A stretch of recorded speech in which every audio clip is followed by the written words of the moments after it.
जय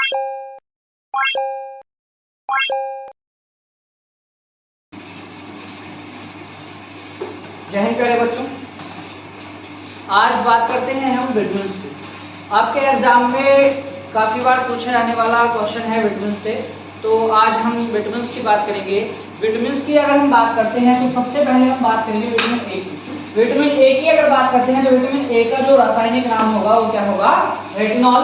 और vitamin A की कमी से होने वाला रोग कौन सा होगा प्यारे बच्चों? रतौंधी, जीरोथैलेमिया और त्वचा कोशिका में परिवर्तन। यानी कि विटामिन ए की कमी से रतौंधी, जीरोथैलेमिया, त्वचा की जो कोशिकाएं होती हैं वो क्या होती हैं? उसमें परिवर्तन होने लगता है। यानी कि जैसे हमने देखा है बुढ़ापे में क्या होती है, खाल जो होती है, जो त्वचा होती है हमारी, वो सिकुड़ जाती है। तो किसके कारण से सिकुड़ जाती है? विटामिन ए की कमी से। अब उससे उबरने का क्या सोर्स हो सकता है, क्या स्रोत हो सकता है? यानी कि इसकी कमी ना हो उसके लिए किस सोर्स का हम सेवन करना चाहिए हमें? तो गाजर, हरी सब्जी, अंडा, मक्खन और मछली, ये चीजें जो हैं इनके अंदर विटामिन ए का अच्छा सोर्स होता है। ये चीजें विटामिन ए की अच्छी सोर्स होती हैं। सबसे अधिक विटामिन ए कहाँ किस चीज में पाया जाता है? तो गाजर में। इसके अलावा यदि हम बात करते हैं विटामिन बी की, अगर विटामिन बी की बात करते हैं तो विटामिन बी को जो है अलग अलग श्रेणियों में बांटा गया है। विटामिन बी जो है वो अलग अलग श्रेणियों में बटा हुआ है। यदि हम बात करते हैं विटामिन बी1 की, तो विटामिन बी1 का रासायनिक नाम क्या होगा प्यारे बच्चों? थायमीन। और इसकी कमी से होने वाला रोग कौन सा है? बेरी-बेरी। यानी कि इससे क्या होता है? बेरी-बेरी, या फिर इसमें क्या होगा? व्यक्ति के शरीर की वृद्धि रुक जाती है। तो शारीरिक वृद्धि में कमी या फिर बेरी-बेरी रोग जो होता है वो किसकी कमी से होता है? विटामिन बी1 की। रासायनिक नाम होगा इसका थायमीन। और इसकी पूर्ति किस चीज से होगी? अनाज, हरी फली वाली जो सब्जियां होती हैं, ठीक है, और दूध और सोयाबीन, ठीक है। यानी कि इसमें प्रोटीन की मात्रा जो होती है वो शरीर में क्या हो जाती है? कम हो जाती है। अर्थात अगर प्रोटीन की मात्रा शरीर के अंदर कम हो रही है यानी कि विटामिन बी1 की भी कमी हो रही है। इसके अलावा अगर हम बात करते हैं विटामिन बी2 की अगर हम बात करेंगे तो इसका रासायनिक नाम क्या होगा? राइबोफ्लेविन। इसकी कमी से होने वाला रोग कौन सा होगा? किलोसिस। और किस चीज से इसकी पूर्ति होगी? पनीर, अंडा, यीस्ट, मांस और हरी सब्जियां, ये क्या है? इसके विटामिन बी2 के अच्छे सोर्स हैं, ठीक है, जिससे विटामिन बी2 की प्राप्ति होती है, शरीर को इससे विटामिन बी2 की आपूर्ति हो सकती है। इसके अलावा अगर हम बी3 की बात करते हैं तो विटामिन बी3 का रासायनिक नाम क्या होगा? नियासिन या निकोटिनिक अम्ल। और इसकी कमी से होने वाला रोग कौन सा होगा? पेलेग्रा। और इसकी पूर्ति के लिए किस चीज का यूज कर सकते हैं? यीस्ट, मांस, मछली, अंडा और दूध। बिल्कुल। अगर हम बात करते हैं इसके बाद विटामिन बी5 की, तो विटामिन बी5 का रासायनिक नाम क्या होगा? पेंटाथोनिक अम्ल, यानी कि पेंटाथोनिक एसिड। और इसकी कमी से होने वाला रोग भी कौन सा होगा? पेलेग्रा। और उसके लिए भी किस चीज की आवश्यकता होगी? किस चीज की? यानी कि इसकी पूर्ति क्या क्या चीजें करती हैं? यीस्ट, मांस, मछली, दूध, सोयाबीन और जो आपकी दालें होती हैं। इसके अलावा बात करते हैं विटामिन बी6 की, तो विटामिन बी6 का रासायनिक नाम होगा पायरिडॉक्सिन।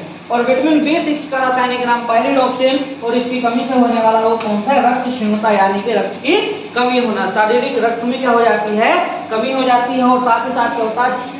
रक्त की कमी के कारण फिर क्या होता है? जो मांसपेशियां होती हैं शरीर की उनमें खिंचाव आ जाता है। यानी कि इसके कारण क्या होता है? फिर पेशियों में ऐंठन होने लगती है। और इसकी पूर्ति किस चीज से होगी? दूध, यीस्ट, अनाज और आपका मांस, ठीक है। अनाज यानी कि जैसे आपका दलिया वगैरह जो डॉक्टर सलाह देते हैं, जब रक्त क्षीणता हो जाती है या पेशी ऐंठन हो जाती है तो उस समय डॉक्टर बोलते हैं ना दलिया खाने के लिए, गेहूं का दलिया, ओट्स वगैरह। तो वो जो होता है आपका पायरिडॉक्सिन, विटामिन बी6, ठीक है।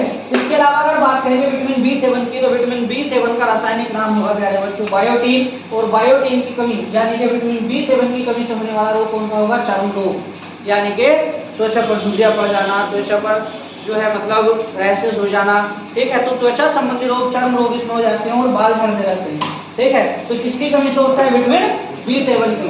तो इसमें आपका इसके सोर्स क्या होगा? इसका सबसे अच्छा सोर्स क्या होता है? गेहूं, दूध, मांस, हरी सब्जियां इसका सबसे अच्छा सोर्स होती हैं, ठीक है। इसके अलावा अगर बात करेंगे विटामिन बी9 की, तो विटामिन बी9 का रासायनिक अम्ल क्या होगा? फॉलिक अम्ल। रासायनिक नाम क्या होगा? फॉलिक अम्ल। और इसकी कमी से होने वाला रोग क्या है? रक्त क्षीणता और कुंठित बुद्धि। यानी कि कभी कभी होता है ना ऐसा कि एक बहुत ही इंटेलिजेंट व्यक्ति होता है, लेकिन कभी कभी क्या हो जाता है कि उसकी बुद्धि जो है वो बहुत कम काम करना शुरू कर देती है, ठीक है। या फिर वो धीरे धीरे क्या होता है, कभी कभी कोई बहुत इंटेलिजेंट व्यक्ति होता है लेकिन उसके अंदर क्या हो जाता है?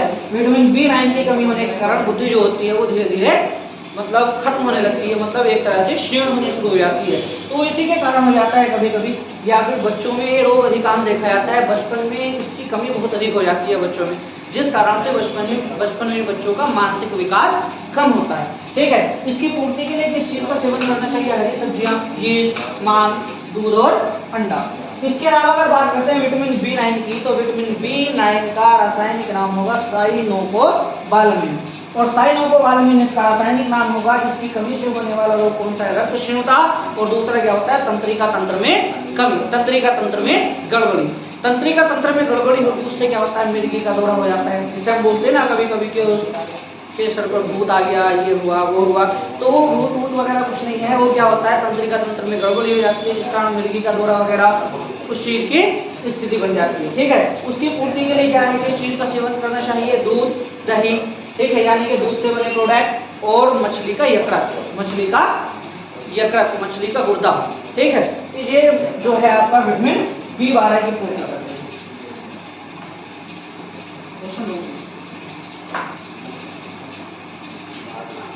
बस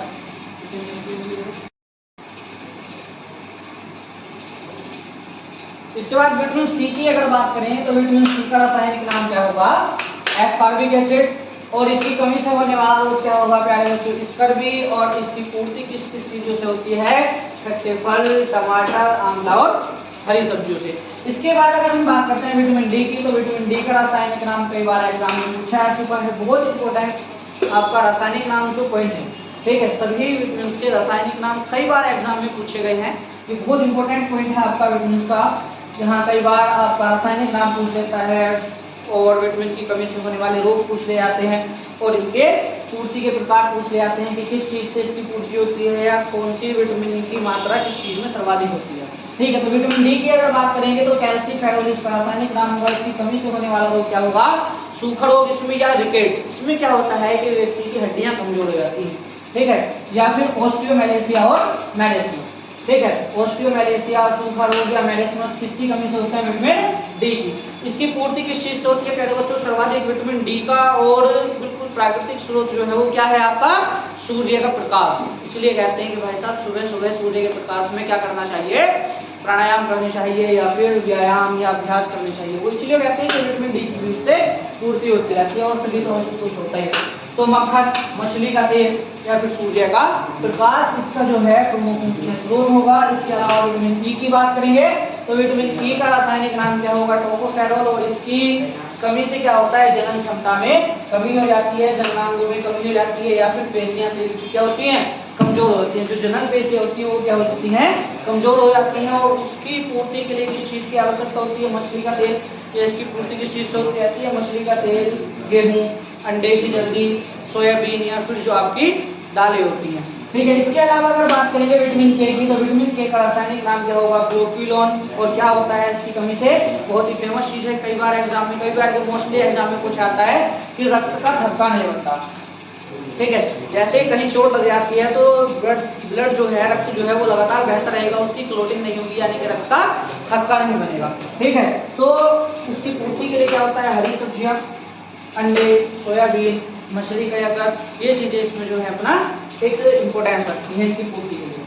तो प्यारे बच्चों, जल्दी मिलेंगे अगली वीडियो में। जय हिंद। वीडियो को लाइक कीजिए, सब्सक्राइब कीजिए और शेयर करना ना भूलिए।